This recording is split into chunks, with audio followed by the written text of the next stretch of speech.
tell me how you did it. And 6 months from now, I couldn't do it. It's not as hard as it seemed. I mean, I learned it from a math teacher back in high school that she taught me how to basically ace the ACT in a sense, like, and I utilize those situations to do that. Okay, but you You made know, me talk to my son. It's he's applying for scholarships. But go ahead, Fred. Billy Ratliff was also the guy who, if you wanted to hook up a stereo system in your dorm room or in your car, that's the guy you call. Well, I'll be. Well, Billy, I think that obviously people most associate with you with that Arkansas game and the just incredible play where you blew up the play, caused a fumble that allowed Tennessee to keep the national championship hopes alive. And I'm curious, how often does that play come up in conversation? Well, I'll be honest with you. Lately, it's been a lot, especially since this movie Greater came out. Mhm. A lot of people has been associating with that, and it's like, oh, Tennessee is in that, and then they realize I was in the movie. I'm like, no, I wasn't in the movie. Clip was in the movie, and that's how the younger generation is starting to remember me now. Because my son, he goes to Hardin Valley, and all the kids over there just found out that I'm his dad, that I played for Tennessee, and they're like, "Oh, you're popular. You're the man now." And you'd be surprised how many kids are in my house now. Wow. And for those that don't know, because it has been 25 years, there in the waning moments of the game, Billy was able to blow through the line in a great jump, got by the late Brandon Burlesworth, who had played exceptional, and created a fumble that will live in infamy from Arkansas quarterback Clint Stoerner. Fred, that was as clutch as it gets. That's Michael Jordan game 6 right there. Absolutely, but the story I'm more interested in is I need to know what was happening the first three and a half, three and a quarter, uh, 3 3/4 of the game. I need to know what Brewsworth was doing to y'all guys over there, Billy Ratliff. I just need you to kind of take me through the game and how it just kind of got to that one point. Well, Take me through the game and tell me, like, first quarter, second quarter, third quarter, it gets to the fourth quarter, and this well, big I'm, moment. I'm gonna blame it on 10 of my teammates that was surrounding me. Um, well, this guy, I'm gonna tell you, Brandon Burlesworth, man. We had the scouting report, and right there in the lockers, right before we go in our locker, there's right there to get your stuff to put on before practice. Mhm. They always have a board here to show us the scouting report. And I see Brandon, and then Brandon, he wasn't the best dressed offensive lineman because most of the time offensive line they want to be cute.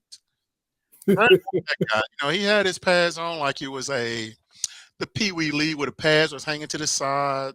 He had these big Coke bottle glasses that was on, and my teammates were making fun of this guy pregame.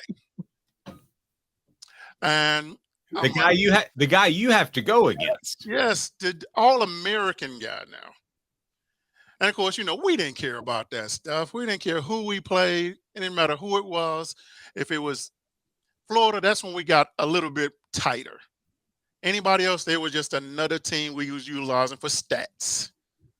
And we call them stat teams. Tackle Yep. for loss, sacks, those were stat teams. But Brandon didn't he came to play that day. And when Coach Brooks told me he was the real deal, he was the real deal.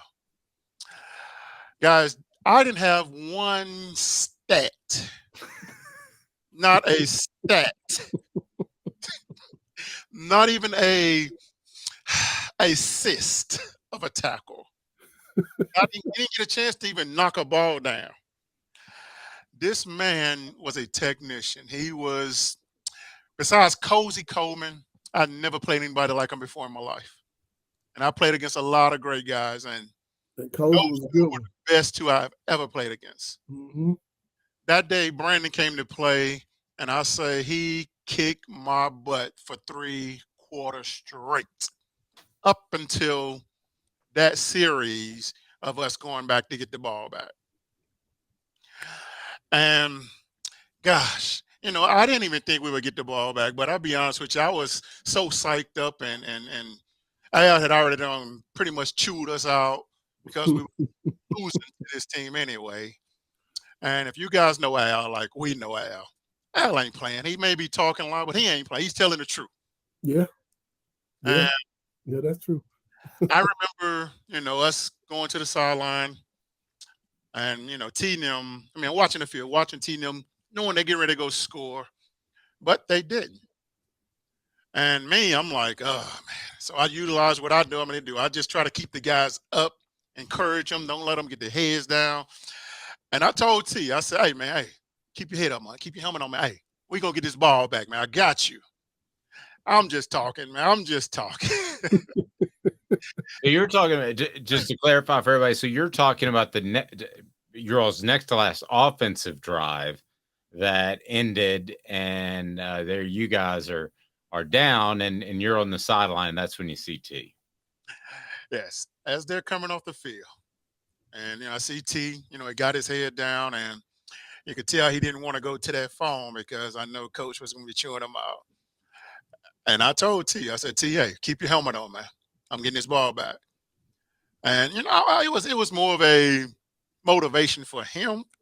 But in my mind, I'm like, I can't believe I just said that. But when I go out there, I'm like, you know what? I'm just going to give it all I got. This guy's been kicking my butt. I'm just going to use every technique everybody have taught me. And I just remember one technique Reggie White taught me. Never told many people about this, but there was a bull rush that he showed us that it's illegal to do.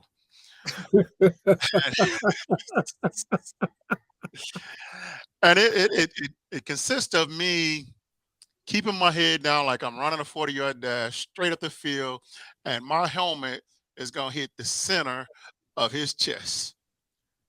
That gives him no way to put his hands on me, to block me, and I'll be the first one to put my hands in his chest. Mm-hmm. And when I get my hands in his chest, all I'm thinking about is pushing him to the goal post. And that's what I did for those first 3 plays of that drive. First play, I got a tackle for loss. Next play, came up again. We made a big play. And then, of course, the big play is when I don't know what Coach Nutt was thinking when they did that. He's a nut. He told me they did after the situation. But I can't believe they did that. And all I did was just push this man, and he was on skates. He was. And it was just push him, push him, push him. Yeah, and there was just a few seconds, I think just under a minute remaining, and they ran, Fred, it was a bootleg play action. Mm-hmm. And it was a questionable call, but I don't want that to shortchange what Billy did on that play, because he if you understand the game and how the game was going, I remember Eric Westmoreland told this last weekend. He said, man, we come to the side and the D linemen are over there mad with each other because nobody want to go against Bulls because he was whooping our butt. That's like, now you go against him this time. Now you go. Hey, I remember, I was telling Darwin Walker, he's the strongest guy on our team. Him and Ron Green, they're the strongest guys. At this time, me and Darwin was doing a lot of rotating, between us. And I said, hey, Debo, man, hey, why don't you try this side, man? You strong, man. I think you can get him, man. I think you got him. He's strong too now, but I think you can beat him. This dog, all right, man, I got you. I tried this time. All right.